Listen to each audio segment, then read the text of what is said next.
Testing 1, 2, 3. This is Richard Ponzio. We'll be lecturing today on the Summit of the Future.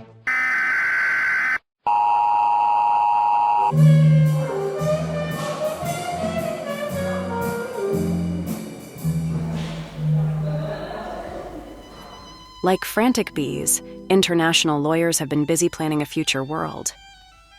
This episode explores the cross-pollination among various think tanks and organizations seeking United Nations reform and renewal. Many of their leaders are world federalists who advocate a world government. Professor Vesselin Popovski, educated in Moscow and London, served as a Bulgarian diplomat.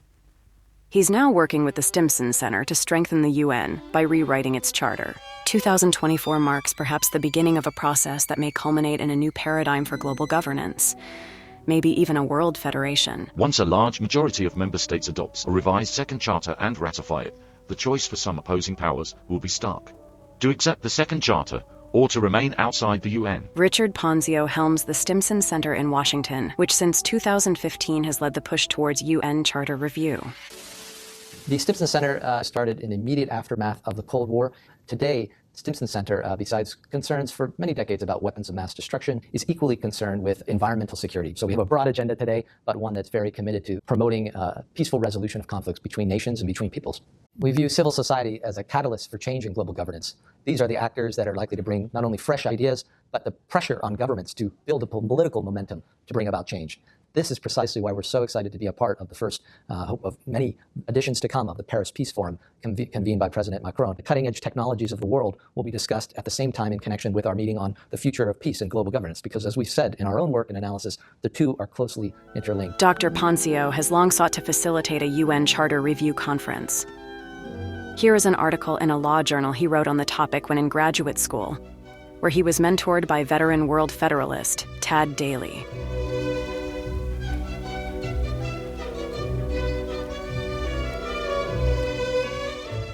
Today, in addition to his work at Stimson, Ponzio helps direct the Academic Council on the United Nations System, ACUNS. Wherever a world government plan to be hatched, ACUNS is one likely incubator.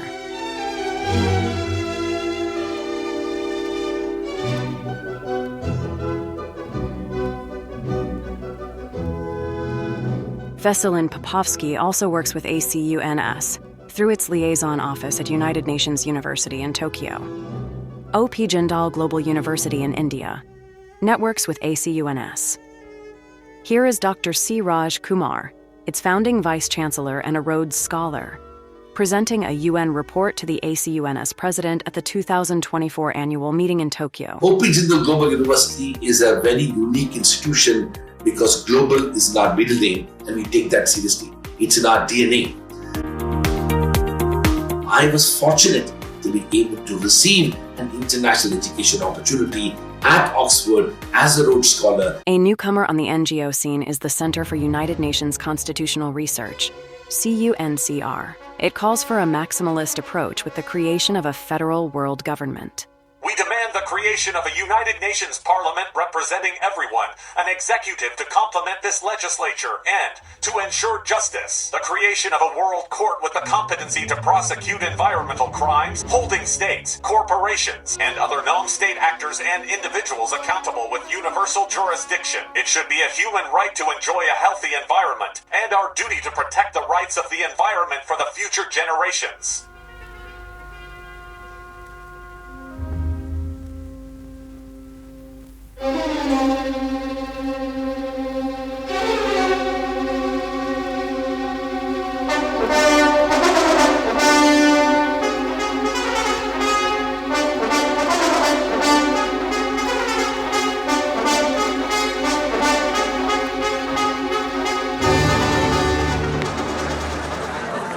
Hello, everyone. I'm Lise Howard, and I'm wearing 3 hats this year. So I am always a professor of government and foreign service at Georgetown University. This year, I'm also serving as a senior scholar in residence here at the U.S. Institute of Peace. It's been my great honor to be working with Ambassador Bill Taylor this year and the Russia-Ukraine team, the Europe-Russia team. And I'm also serving as president of the Academic Council on the UN system. And I'm very pleased that our president-elect is here with us also, Franz Baumann. Congratulations, friends. CUNCR collaborates with ACUNS and presented a panel discussion at the ACUNS annual meeting in 2020. Can the UN be transformed into a federation of states, with we the peoples being directly represented, transforming the UN Charter into a constitution, with the recognition and empowerment of a right-based world citizen, is the only way out of the dysfunctional global governance? Here are screenshots from Zoom calls between the two groups, showing ACUNS and CUNCR members together, cheek by jowl.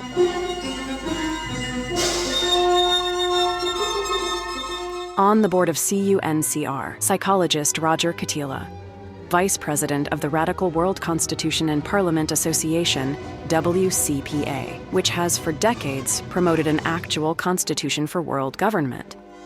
Katila leads Democratic World Federalists, DWF, in San Francisco. On the board of that organization, Glenn Martin, president of WCPA. I told you this was a buzzing beehive of activity.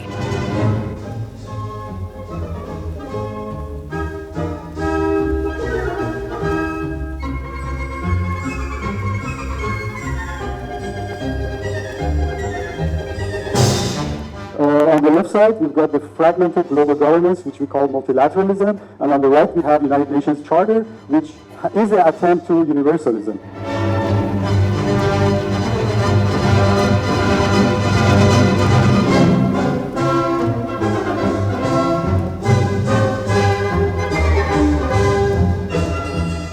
Mahmoud Shareh, president of CUNCR, wrote his PhD thesis on the constitutionalization of the United Nations through revision of its charter. These leaders are career world federalists. They wear world government on their sleeves.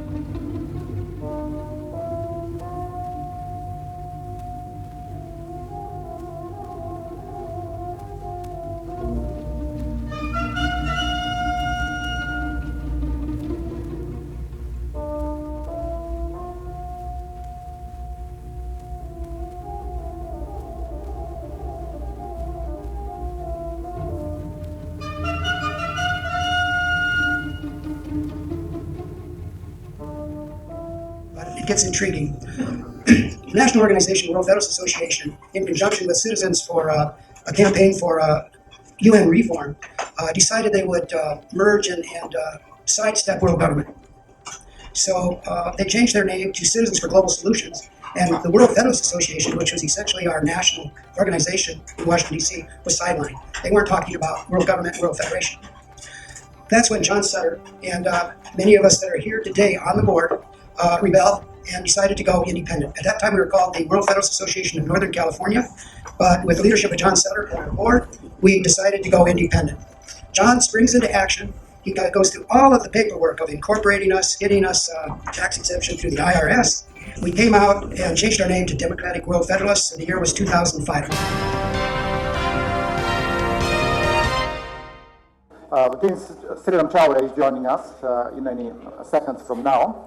One very distinguished foreign guest. I'll start with Dr. Shareh, who very kindly made the trip all over from his Center of Constitutional Reform of United Nations, based in Brussels in Belgium. I will start with Dr. Shareh, who will tell us more about his center and how he envisaged the challenges to multilateralism. So Dr. Shareh, please. And I'm actually going to be attacking multilateralism in favor of universalism.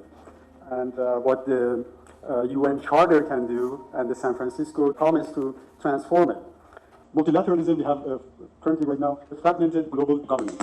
That means the main pillar of it is absolute sovereignty of the nation state. It's not hierarchical. There is no different higher-ups or going to an executive branch or a legislative branch. There is no legislation. There is no world parliament.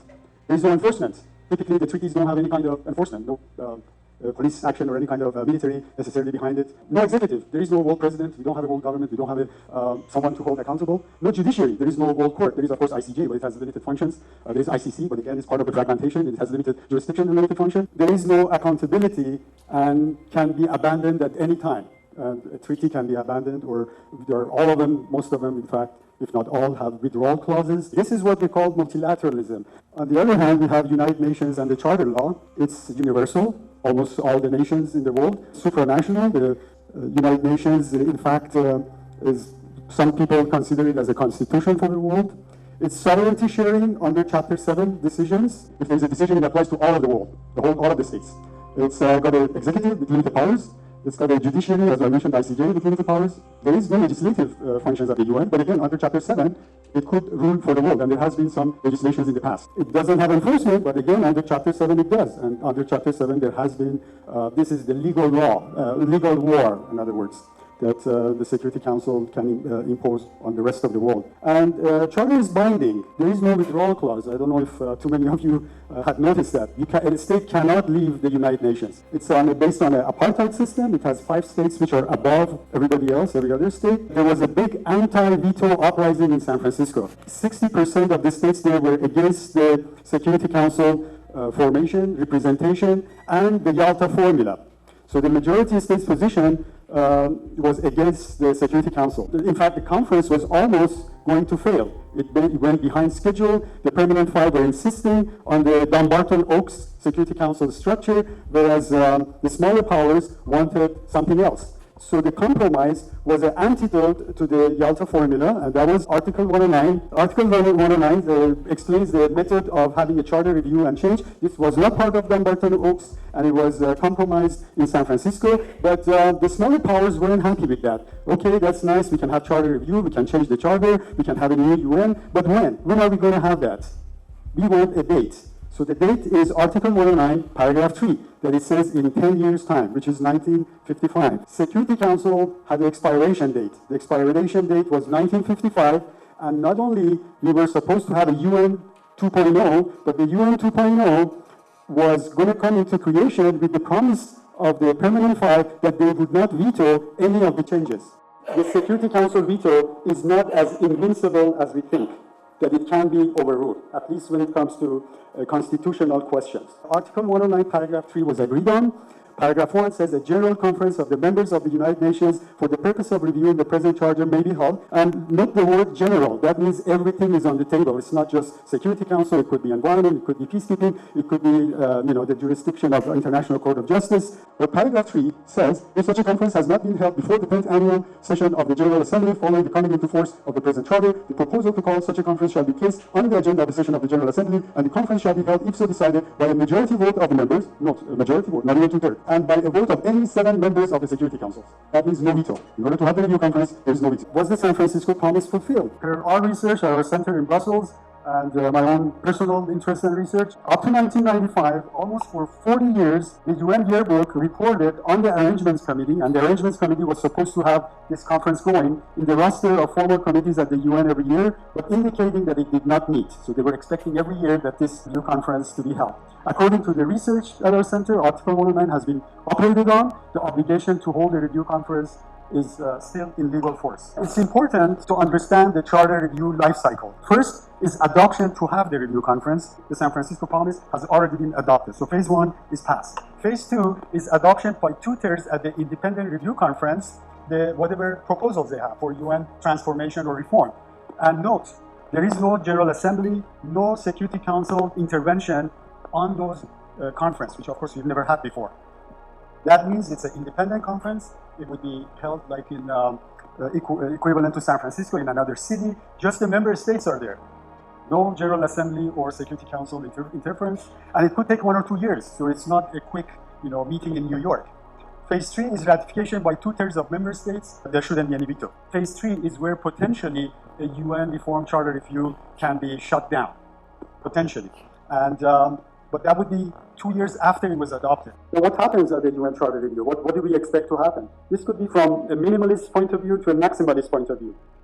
Phased elimination of the veto, targeted reforms, for example, Trusteeship Council for the Environment and International Court for the Environment. It could be an advisory parliamentary assembly, which means not having powers, but mostly as advisory.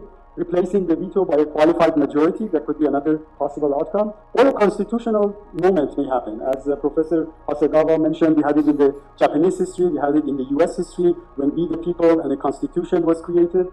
We have it in the European Union during the Maastricht Treaty, where a constitutional moment happened. And what do we mean by a constitutional moment? Is when we recognize people as sovereigns and a right-based global citizen. A legislative parliamentary assembly can come about at the charter review. We will now begin this Global Governance Innovation Spotlight by welcoming the chair of the Global Governance Forum, Augusto López Claros, to the stage. It's a pleasure to be with you today to share some thoughts on a second charter, imagining a renewed United Nations. Let me begin by sharing with you a quote from President Truman. He said, "The charter, like our own constitution, will be expanded and improved as time goes on. No one claims that it is now a final or a perfect instrument. It has not been poured into any fixed mold. Changing world conditions will require adjustments, but they will be the adjustments of peace and not of war." 14 years before, in 1931, Shoghi Effendi, the head of the Baha'i community at that time, was surveying the catastrophe associated with the Great Depression. He says, "The fundamental cause of world unrest is our failure to adjust our system of economic and political institutions to the imperative needs of a rapidly evolving age." I guess this is the first reference that I have seen to something that today we call the governance gap, the inability of our existing institutions to deal with the problems that we face today because they don't have the resources, they don't have the jurisdiction, they don't have the power to do so. We cannot effectively address problems as they are if institutions don't reflect the world as it is. Bob, there is a groundbreaking new book that has just come out. I'd like to conclude by inviting you to read a second charter, Imagining a Renewed United Nations. There are copies here available on the front table, free of charge. Please feel free. It makes the case for a new UN Charter so that we are going to be able to bring the United Nations in the 21st century and turn it into a problem-solving organization. Please welcome from the Stimson Center, Richard Ponzio. We're not going to get everything we want in the next 12 months, and yet there are going to be commitments where exactly what Augusto was speaking to, changes in the Charter will be critical. Baby steps? We have to honor the vision and commitment of the framers of the UN Charter to allow it to be revitalized, modernized, upgraded over time. So not next year, but maybe within the next 3 years. Let's not keep kicking the can down the road and look at the commitments in the outcome document a year from now, the Pact for the Future, and study it, not just in Security Council reform, but across the board, Trusteeship Council, to deal with stewardship of our Mother Earth, for instance. It's time that we open the Charter and create a 21st century fit-for-purpose institution. Thank you so much for your time. I am delighted to welcome you. A Pact for the Future, renewing the social contract for the Great Reset within the framework of the Smart City Congress, but also within the framework of the United Cities and Local Governments World Council 2021. United Cities and Local Governments is the inheritor of a century-old movement that started getting together in 1913 to exchange experiences among cities, to learn from each other. Because already back then, cities saw that it was very difficult to face the challenges that were coming without talking to each other. They needed each other to actually innovate, to get inspiration, but most importantly, to service well, to serve those that they represent. Finally, here is footage from a World Constitution and Parliament Association event at O.P. Jindal University in India.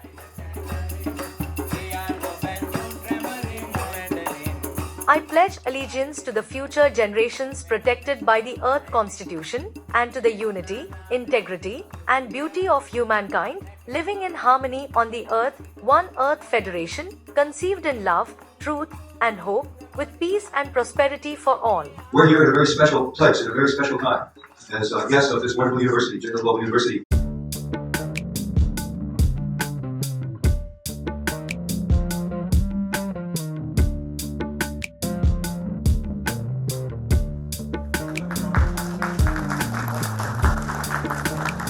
We'll be saying much more about WCPA and their long-term vision for world rule in future episodes. Soon we'll see more evidence emerge of a spiritual, even occult dimension to the world government movement. The connections among NGOs promoting UN reform are vast and interlocking. While nothing is guaranteed, the next 2 to 4 years could be interesting as this network strides toward its ambitious goal, a new world order.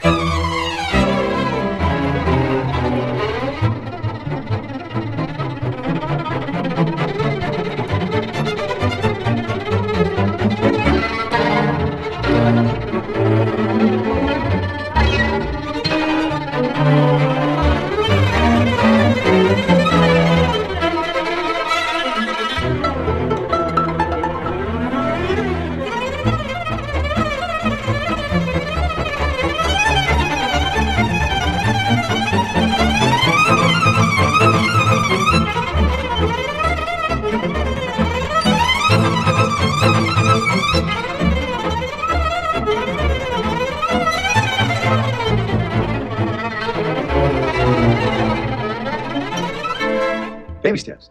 Baby steps. Oh boy. Baby steps. Baby steps. Baby steps through the office. Baby steps out the door.